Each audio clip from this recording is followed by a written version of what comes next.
I don't even know where to start. Every time I try to speak, my throat tightens, my chest aches, and the memories burn like acid in my veins. My name is Kate, and I betrayed the one man who loved me unconditionally, Michael, my husband. I did something I never imagined I could do. I slept with his own younger cousin, Stan. And worse. I wanted to keep it a secret, as if hiding it could make it vanish. It began innocently, or so I told myself. Small things, the way Stan laughed at my jokes during family dinners, the casual compliments he gave that made me blush, the subtle ways he always seemed to notice me. Michael, he was different. Steady. Kind. Reliable. He built our life with patience and love. But I had grown restless. I wanted something I couldn't name, and Stan became that dangerous allure. When Stan moved into our guest house temporarily, I should have felt warning bells, but instead I felt a thrill. He was younger, reckless, and fearless, everything I thought I lacked. And I couldn't stop noticing the way he looked at me, lingering just a second too long, eyes warm, inviting, almost predatory. It started with innocent touches, brushing past each other in the kitchen, standing too close while cooking, lingering glances that left me dizzy. I told myself I was just helping him, mentoring him through his struggles. But every time his hand brushed mine, every time his laughter made my heart race, I felt myself slipping into something dangerous. The night it finally happened, it was pouring rain. Michael had left for a business retreat, leaving the house silent except for the sound of raindrops on the roof. Stan came in, soaked, shivering, smiling that reckless, intoxicating smile. I offered him a towel. Then coffee. Then I offered myself. I froze, then I surrendered. Once the line was crossed, there was no going back. That night changed everything. I thought it was thrilling. I thought it was exciting. I thought I could control it. But what I didn't know was how far Stan would go, and how completely I would ruin the life I had taken for granted. And so begins the story I can never take back.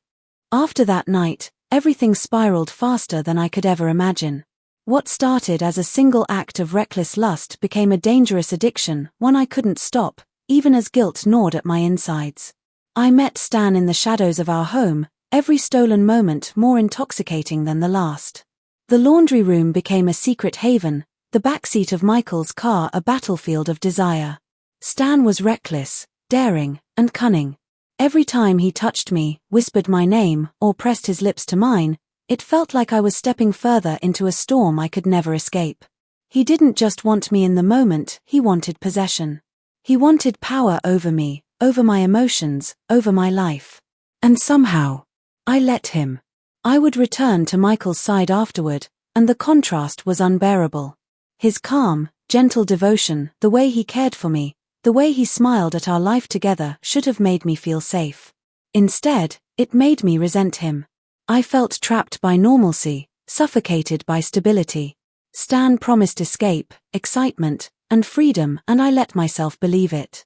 I began lying to Michael constantly. Simple things at first, telling him I had errands, staying later at work.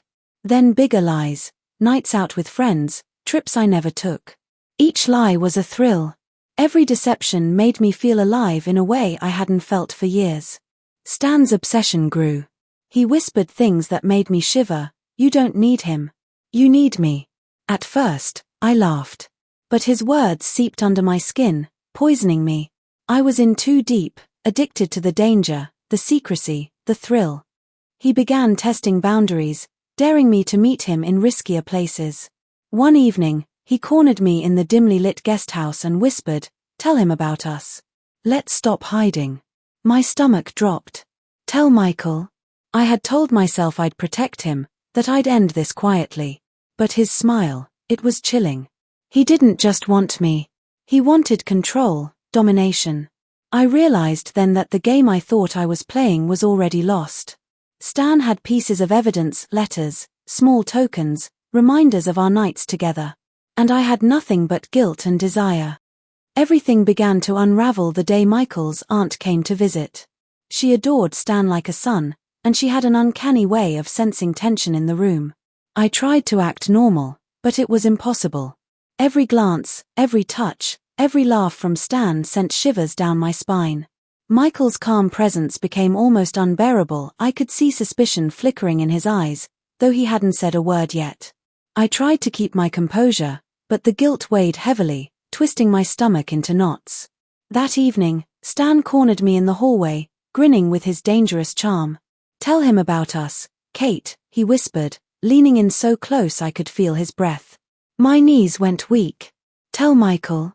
I'd promised myself I'd end this quietly, but now, Stan was daring me to destroy my entire life. I tried to resist.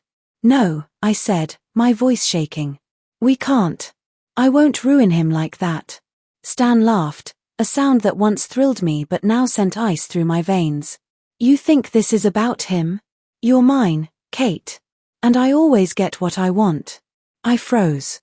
That was the moment I realized I had misjudged him completely. He wasn't just a passionate lover. He was dangerous, manipulative, and completely obsessed. He didn't care about Michael, about me, or about the destruction we were causing. All that mattered to him was control. Then it happened. Michael found one of our small, careless mistakes. A locket I had given Stan, accidentally left in his jacket pocket, had been washed with the laundry. Michael picked it up, examining it curiously. And when he read the engraving inside, "Forever yours, K," the air in the room seemed to freeze. I watched as his face went from calm to numb, to horror. He didn't say a word. His hands trembled slightly, his jaw tightened. For a moment, I felt a spark of fear, not fear of losing him, but fear of what was about to happen next. Michael's silence was terrifying. It carried weight, a warning, a judgment that I had never faced before. I tried to speak, tried to explain, tried to lie, but my voice caught in my throat. It was too late. The trust, the foundation of our marriage, had already begun to crack. Stan, oblivious to the magnitude of the situation, smirked from the corner of the room. I wanted to strangle him. I wanted to run. I wanted to vanish. But I couldn't. I had given myself completely to this twisted affair, and now it was coming back to haunt me most viciously. That night, the tension was suffocating. Michael barely touched his food. He avoided my eyes. And Stan, he whispered promises I didn't want to hear anymore. Promises that would ensure I would lose everything. I knew, in the pit of my stomach, that nothing would ever be the same. The morning after Michael discovered the locket, everything changed. I could feel the tension like a living thing, pressing down on my chest. Michael moved through the house silently, barely speaking, and I followed every step with a mixture of fear and desperate hope. I wanted to beg, to explain, to somehow salvage the ruins of my life. But every time I opened my mouth, the words failed me.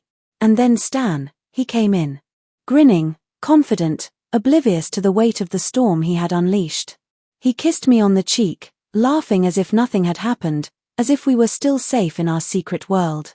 Michael was in the same room, and I could see it, the muscles in his jaw tightening, his fists clenching. His eyes were not angry, not yet. They were silent, deadly calm. "Out," Michael said, his voice soft, low, but terrifying. There was no discussion, no negotiation. It was a command. Stan laughed nervously, trying to pretend it was a joke. I could see right through him. He thought he was untouchable. He wasn't.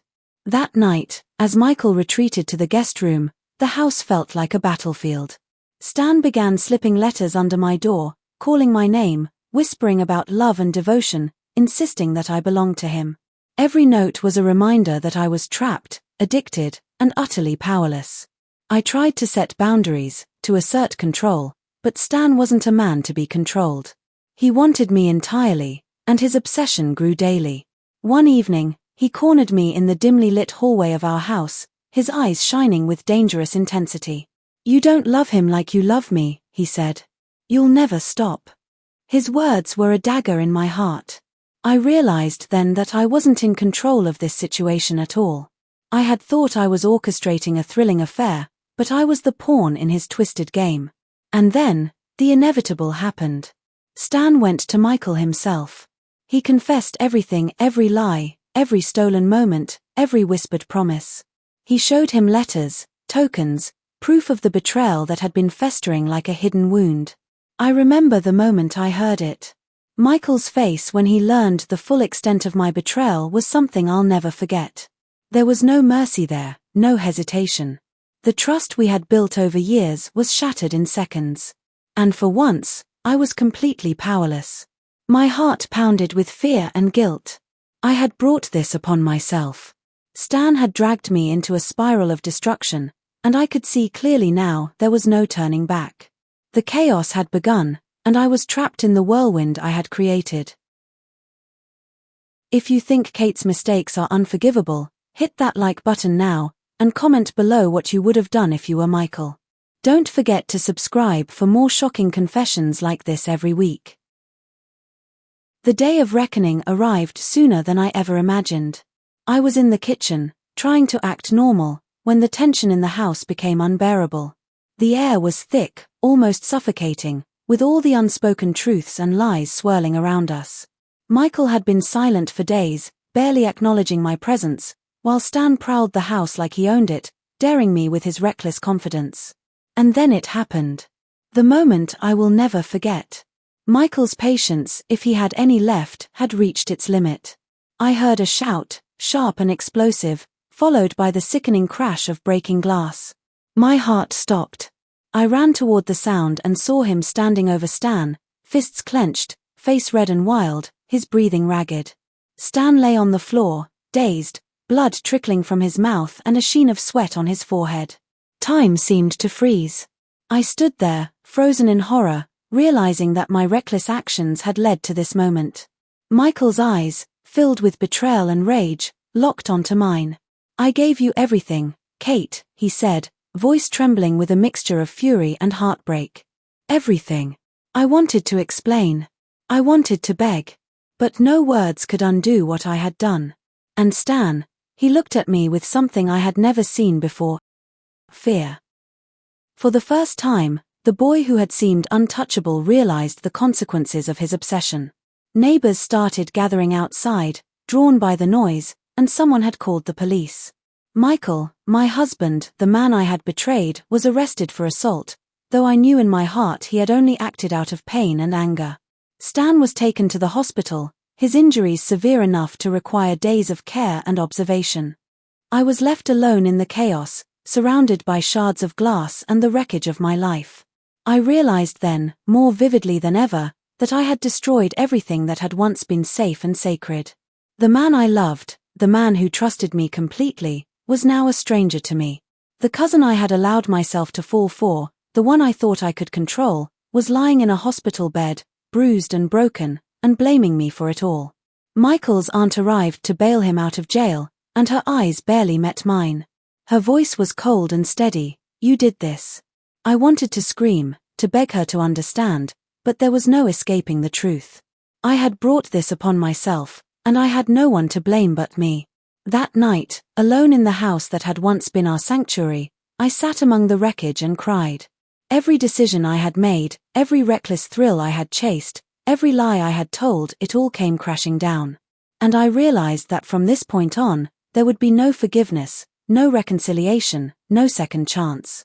I had wanted passion, excitement, and desire. Instead, I got ruin. The days after the explosion were unbearable. Michael returned home, silent and cold, carrying with him a weight I couldn't even begin to imagine. I watched him move through the house with measured steps, his face calm but unyielding, like a storm gathering force behind his eyes. I tried to speak, to beg, to apologize, but every word sounded hollow, a feeble echo of the love I had destroyed. He handed me the divorce papers quietly, almost gently, but the finality in his eyes cut me deeper than any shout could have. I dropped to my knees, my body shaking with sobs. "Please," I begged, my voice cracking, "please don't do this. I'll change. I'll fix everything. I swear I'll make it right." Michael looked down at me, the man who had once held me in his arms every night, and said quietly, almost resigned, "You already did." Those words sank into my soul. I realized I had lost everything, my husband, my home, my dignity, and that no amount of pleading could undo the years of betrayal. Meanwhile, Stan called me from the hospital, or rather, through a friend. He wanted me to visit him, claiming he still loved me, that he needed me. Against my better judgment, I went. Seeing him, bruised, battered, and yet still arrogant, made a wave of anger and shame crash over me. He didn't apologize. He didn't show remorse. He blamed me. He said I was the reason he had been hit, the reason Michael had been arrested, the reason his own family had turned against him. His eyes held no warmth, only bitterness and a simmering resentment that made me feel smaller than I had ever felt before. And then the next blow came. Michael's lawyer showed me the details of the divorce. Not only would I lose him, but I would lose the house as well.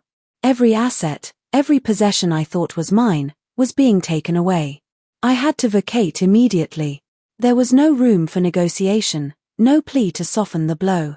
I moved into a small, cold apartment, stripped of comfort, love, and security. Friends had turned away, family avoided me, whispers followed me everywhere. Every time I walked into a store, into church, or even past neighbors, I could feel the judgment, the disgust, the anger that everyone felt for what I had done. Stan, meanwhile, remained bitter and angry. He began to realize that my betrayal had consequences far beyond what he had imagined. He had been used, just as I had used him, caught in a spiral of obsession, desire, and ruin. And I, Kate, had orchestrated this chaos, thinking I could control it all, thinking I could have my thrill and my husband too. But life has a way of catching up. I was alone, stripped of everything, and the weight of my choices pressed down harder than I could endure. And that, I realized, was only the beginning of my fall. Weeks passed, and the consequences of my choices hit harder with each passing day. I tried to cling to Stan, thinking that if he stayed by my side, perhaps some fragment of my old life could be salvaged. But he had changed. The reckless boy who once laughed at danger now looked at me with nothing but contempt and bitterness. He had begun seeing someone new, a younger woman from his gym, and in her presence, he was the charming, playful man I had once thought I loved. I confronted him, desperate and humiliated, my voice shaking with a mix of rage and heartbreak. "You promised me. You said we were in this together." He laughed, a harsh, bitter sound that cut me to the bone. "What did you expect, Kate? That I'd marry my cousin's wife? That I'd throw away my life for someone who plays games with men's hearts?" Those words were a knife in my chest. I realized then that Stan never loved me the way I had imagined. He had used me as much as I had used him, perhaps even more. I had thought I was powerful, in control, and yet I was completely powerless. And then, just when I thought the chaos had reached its peak, karma struck again. 2 days later, I heard the news. Stan had been in a serious car accident. He survived, barely, but the injuries were severe, leaving him unable to walk without assistance and ending any illusion of a normal life he might have had. His new girlfriend, unwilling to cope with his limitations, left him immediately. Meanwhile, Michael was thriving. He had rebuilt his business, strengthened his support network, and started seeing someone new, someone kind, loving, and the very opposite of me. And everywhere I went, whispers followed. Friends I had relied on for years now avoided me. Family gatherings became unbearable. At the grocery store, in church, even at our old neighborhood, I was known as the woman who had betrayed her husband with his own cousin. I had imagined a life of secret thrills, of passion and excitement, but instead I had created nothing but ruin. Stan was broken, bitter, and alone. I was isolated, humiliated, and trapped in a life of shame. And Michael? He had risen stronger, calmer, more resilient, the man I had destroyed only to see him recover without me. Every day, I replayed it in my mind, every stolen glance, every whispered word, every lie I had told. And the deeper I sank into my own guilt, the clearer it became. I had brought every consequence upon myself. My betrayal had not only destroyed my marriage, but it had also destroyed the very man I had thought I loved. I was alone, my reputation ruined, my future uncertain, and the weight of regret crushing me. I had imagined I could have it all, desire, excitement, and love, but I ended up with nothing. And now, here I am, standing in the ruins of my own making, finally forced to confront the full extent of what I've done. Every day, I wake up with the same ache, the same burning guilt, the same unbearable shame. Michael doesn't speak to me anymore, except through lawyers and court documents. He doesn't beg me for explanations because he knows, as I do, that nothing I say could undo the damage. Stan remains a shadow in my life, bruised, broken, bitter, and consumed with regret for his own foolishness. The boy I once thought I could control is gone, replaced by a man shaped by his own obsession and my manipulation. He looks at me with a mixture of hatred and sorrow whenever our paths cross, a constant reminder that I've left destruction wherever I went. I tried to rebuild, to apologize, to seek forgiveness. I knelt at Michael's feet, begged, pleaded, offered anything to mend what I had shattered. But he refused. He is done with me. He does not need my excuses. He does not need my lies. He needs nothing from me because he has moved on, stronger, wiser, and free from the poison I had introduced into our lives. Every day, I replay my choices in my mind, the thrill of Stan's touch, the secrecy, the rush of stolen moments, and the exhilaration of rebellion. But all of it led here, to humiliation, isolation, and despair. My husband's cousin, the man I had thought I could love and control, lies in bitterness and ruined health. My marriage, my home, my dignity, and my future are gone. Even the legal aftermath is brutal. I lost everything in the divorce, the house, our assets, even the trust one once took for granted. Friends and family have turned away, unwilling to forgive a betrayal so deep and selfish. Michael, in contrast, has regained his life and his happiness, untouched by the poison I tried to inject into it. I know now, with absolute clarity, that desire and passion mean nothing when they are built on deceit. I know that every lie, every secret, every stolen thrill comes with consequences far beyond what you can imagine. And I know that, in the end, I am left with nothing but the consequences of my own actions, a woman alone, ruined, and fully aware that I destroyed the one life I should have cherished above all. So here I am, confessing everything. I want the world to know what I did, not to justify it, not to earn forgiveness, but to reveal the truth, that desire, obsession, and selfishness can destroy everything you love. That betrayal doesn't just hurt the ones around you, it can ruin you completely. Michael is free. Stan is broken. And I am nothing but the shadow of my former self, a cautionary tale of lust, greed, and foolishness. If you were shocked by Kate's confession, hit that like button, comment below with what you would have done in Michael's place, and don't forget to subscribe for more unbelievable stories of betrayal, heartbreak, and revenge. Share this video if you know someone who needs a warning about the dangers of lies and obsession.